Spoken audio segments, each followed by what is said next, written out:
Jangan lupa like, comment, and subscribe channel YouTube TVRI Bengkulu dan nyalakan lonceng notifikasinya.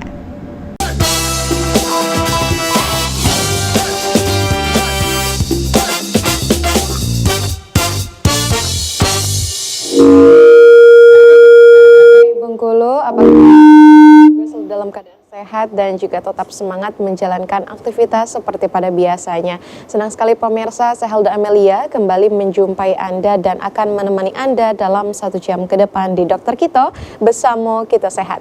Dan tentunya di Dokter Kito kita akan terus membahas seputar dunia kesehatan pemirsa. Untuk pemirsa yang ingin berkonsultasi secara langsung bisa kontak WhatsApp di 0811 101 3210 atau juga pemirsa bisa komen di kolom postingan Instagram TVRI Bengkulu dan akan kita jawab bersama dengan narasumber yang telah hadir pada hari ini.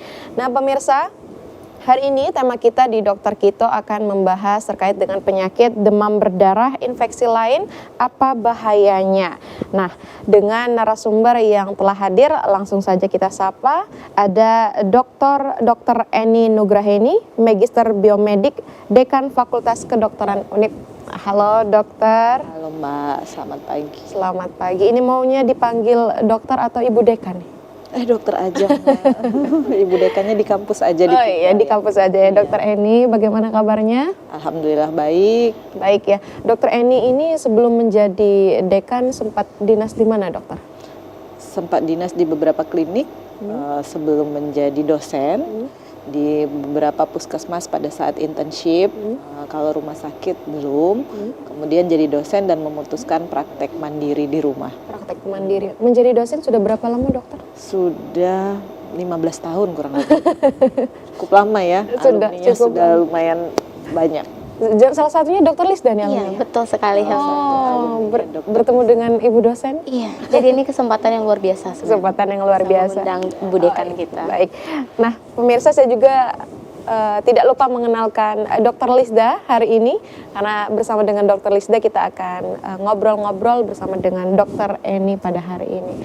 Oke, Dokter Eni, sebelum kita kembali atau masuk ke materi, dalam konteks kesehatan masyarakat, bagaimana kita melihat tren peningkatan kasus DBD dan infeksi lain di Indonesia untuk saat ini, dokter? Iya, jadi DBD ini kan masalah kesehatan di Indonesia yang sudah berpuluh-puluh tahun, tapi masih menjadi masalah. Problemnya bukan hanya angka kesakitan yang naik, tapi angka kematiannya juga tidak kunjung turun gitu. Ada semacam kurva yang pada musim-musim tertentu, angka kematiannya naik, kemudian nanti turun, tapi naik lagi. Dan bahkan di beberapa kota dia menjadi endemik. Nah, yang saya angkat di sini sebenarnya lebih ke, kita kan negara tropis ya, infeksinya bukan hanya DBD, ada infeksi lain loh yang nggak bisa kita abaikan. Dan ternyata kalau nggak selesai dan menyertai DBD ini menjadi lebih berat. Kalau di Indonesia sendiri DBD-nya, kalau data Kemenkes itu dia masih belum turun benar, masih stagnan di angka kematian yang cukup tinggi. Di Bengkulu juga masih di 10 besar. Nah jadi dengan adanya infeksi lain tuh kita pengen tahu bahaya nggak? Misalnya nih mungkin Mbak pernah ke rumah sakit, kalau nggak DBD tipes, kalau nggak tipes DBD. Kalau dulu dengan malaria itu gimana sih sebenarnya, apa betul seperti itu? Kemudian apa yang harus kita lakukan pencegahannya supaya tidak menjadi lebih berat? Kemudian apa bahayanya supaya komplikasinya juga tidak menjadi lebih berbahaya untuk pasien, terutama nih kasusnya banyak pada anak-anak.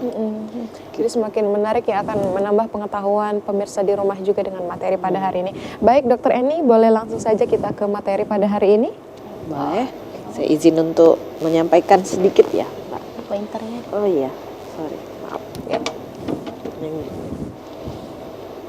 Jadi ini di bagian depan ya, saya adalah staf pengajar di bidang mikrobiologi. Mikrobiologi ini emang bidangnya infeksi, virus, jamur, dan bakteri. Dan saya memang lebih mendalami tentang virologi atau virus seperti demam berdarah, COVID. Itu sebenarnya kalau kami di dosen itu ada risetnya, melakukan penelitian di bidang itu, walaupun yang lain juga tetap kami lakukan. Jadi kalau kita bicara DBD yang sendiri tanpa infeksi yang lain, gejalanya tuh hampir khas banget. Jadi demamnya naik turun tapi tinggi. Jadi sampai 39 sampai 40 derajat. Kalau demam typhoid itu dia demamnya subfebris sekitar 38, 37 dan naiknya pada malam hari. Tapi kalau DBD itu nggak begitu. Demamnya tuh tinggi banget, kalau dipegang tuh mungkin anaknya tuh kita kayak megang kalau ibu-ibu bilang kayak megang kuali gitu, kuali yang panas. Tinggi dan nggak peduli dia, pagi, siang, sore, malam, naik aja. Paling turun habis minum obat terus naik lagi. Itu kalau kita bicara DBD yang mono tuh sendiri, infeksi yang sendiri. Kemudian ada gejala lain yang menyertai, yang ini nih nggak terlalu khas. Di setiap infeksi hampir ada. Salmonella typhi atau tipes ada, kemudian kalau kita infeksi faringitis juga kadang-kadang ada, kemudian infeksi saluran cerna juga ada. Sakit kepala, sakit belakang mata, mual atau muntah, nyeri sendi, lemas dan tidak nafsu makan. Ini menyertai yang ini. Tapi tadi kuncinya di sini.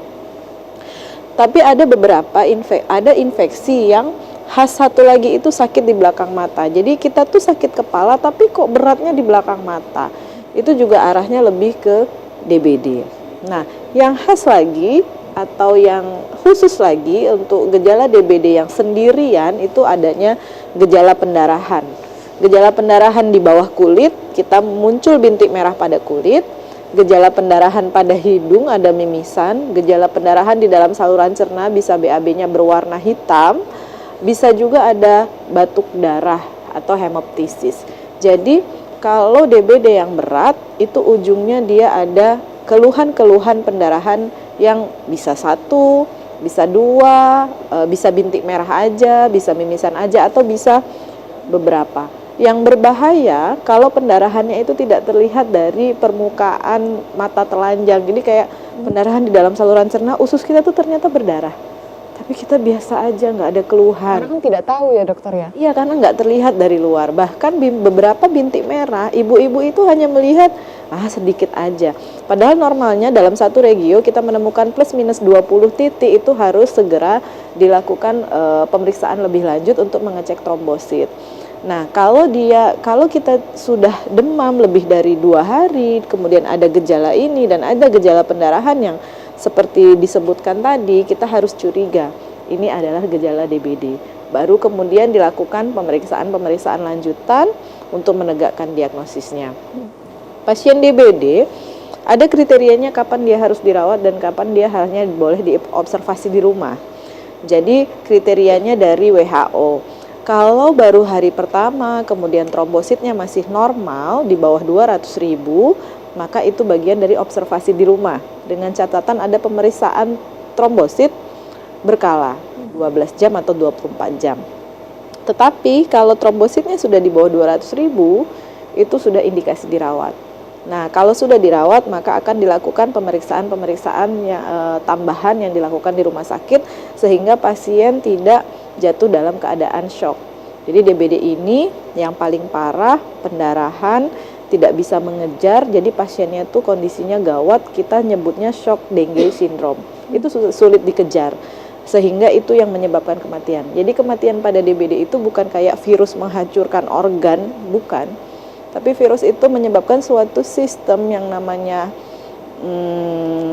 ADE, kemudian dia menyebabkan namanya, kalau kita dulu di COVID-19 ada badai sitokin, itu yang bikin adanya pendarahan dan ekstravasasi atau cairan di dalam tubuh kita yang normal tuh keluar semua dari pembuluh darah dan kita mengalami kekurangan cairan. Nah, kita kegawatannya itu disebabkan ekstravasasi atau pengeluaran cairan itu. Nah, itu. Kalau untuk bintik merah kulit itu biasanya lokasinya di mana, dokter? Ya, dia yang awal-awal, pada fase awal dia akan masuk ke daerah-daerah yang longgar. Yang paling sering itu yang terlihat di bagian ini siku bagian dalam atau kita bilangnya cubiti. Mungkin kalau demam baru hari pertama, kedua ada nama tesnya, Mbak, rampelit namanya. Kita lakukan pemeriksaan di sini menggunakan tensimeter, ada pengukurannya. Kemudian selama 15 menit kita diamkan mansetnya, tidak kita lepas. Kemudian begitu dilepas dia muncul. Itu namanya rampelit positif tapi dengan perlakuan, bukan spontan. Kalau spontan itu nggak kita lakukan, dia muncul. Sudah ada bintik merahnya? Ya, kalau sudah ada bintik merah spontan, itu indikasinya dirawat. Tapi kalau dia bintik merah atau petehi namanya, petehinya tadi dengan perlakuan atau tidak spontan, kita boleh lakukan pemeriksaan trombosit. Baru pilihannya dia dirawat atau tidak gitu.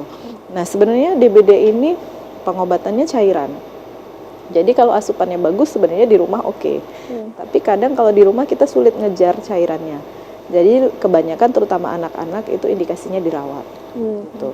Jadi itu kalau untuk DBD yang monoinfeksi. Artinya ini pengecekannya bisa kita lakukan di rumah ya dokter ya? Untuk yang mana Mbak? Untuk yang untuk mengetahui dari bintik merah seperti itu. Kalau si ibu mau belajar sebenarnya ini di media-media banyak. Tapi tetap bintik merah kulit kalau dia bareng campak susah bedainnya. Dan anamnesis dokternya harus tajam.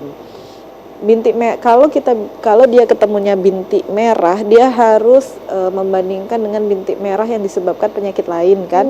Nah, kalau bintik merahnya campak itu mirip tapi dia nggak localize, nggak hanya di satu lokasi. Bintik merahnya campak tuh di seluruh tubuh, hampir di seluruh tubuh, dan terjadi pada paling banyak anak-anak. Kemudian dia didahului oleh demam tapi tidak terlalu tinggi, tapi ada yang tinggi. Terus dia ada keluhan faringitis, sulit menelan, ada gangguan saluran pernapasan. Jadi menurut saya tetap harus ke medis dengan dilakukan pemeriksaan-pemeriksaan itu. Kecuali ibunya punya TEM kemudian diukur, karena kadang TEM ibu dengan anak tuh agak subjektif. Ibunya bilang panas banget. Pas dibawa, pas kita lakukan pengukuran temperatur, oh terlalunya enggak gitu. Jadi kita perlu suatu pengukuran yang objektif, jadi tetap baiknya dibawa. Nanti akan diputuskan apakah diobservasi di rumah atau dirawat kembali. Tapi kalau tetap harus ke rumah sakit atau vaskes terdekat ya dokter? Betul, harus ketemu dengan medis atau paramedis untuk melakukan pemeriksaan secara objektif. Saya pun dokter, kalau anak saya sakit, saya nggak mengobati sendiri. Karena ada unsur subjektivitas di situ. Nah, jadi harus ada pengecekan lebih lanjut ya dokter? Ya, harus ada orang yang independen yang mengukur, menanyakan, melihat anak kita. Saya lihat, oh nggak apa-apa, ternyata dia udah dehidrasi. Ini menarik sekali nih dokter. Baik, kita harus jeda terlebih dahulu dokter Eni. Pemirsa jangan kemana-mana, tetap saksikan Dokter Kita.